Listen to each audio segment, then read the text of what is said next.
নমস্কার কলকাতা, সবাইকে সুপ্রভাত জানাই।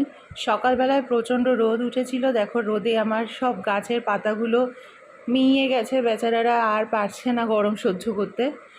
তো এখানে মাছগুলোও বোধহয় খুব অসুস্থ হয়ে পড়েছে। সকালবেলায় উঠেই এত রোদের গরম যে কিছু আর বলার নেই। সারাদিন নাকি এরকমই চলবে, নাকি বিকেলের দিকে বৃষ্টি হবে, কিছুই জানি না। আমার এখানে এই ছোট্ট ঘরটা আজকে তোমাদের একটুখানি দেখাবো। এটা আমাদের একটা বেডরুম, এটা আমার ছোট একটা ঠাকুর ঘরের জায়গা। এই বেডরুম আমার এখানে একটা আছে। এখানে আমাদের অনেকগুলো গাছ আছে। দেখো এইখানে আমার অনেকগুলো গাছ আছে, কিন্তু না কোন গাছটার কী নাম আমি ঠিক মতন নিজেও জানি না।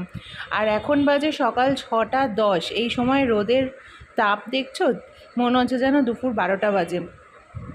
কত ডিগ্রি এখন চলছে খুব কম করে বোধহয় 30-35 ডিগ্রি তো হবেই সাত সকালবেলায়।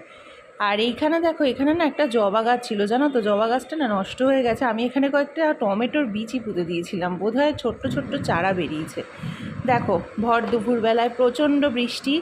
এই বৃষ্টিতে আমাদের তো সব শরীর শান্ত হয়ে গেল। এত ভালো লাগছিল বৃষ্টিটা দেখতে যে আমি আর ভিডিও না করে পারলামই না। এই বৃষ্টির জন্য আমার হাজব্যান্ড বললো চলো ফিশ কবিরাজি খাওয়া যাক, ঠান্ডা ঠান্ডা ওয়েদার। মিত্র ক্যাফের ফিশ কবিরাজি, এটা আবার হচ্ছে ডায়মন্ড ফিশ কবিরাজি।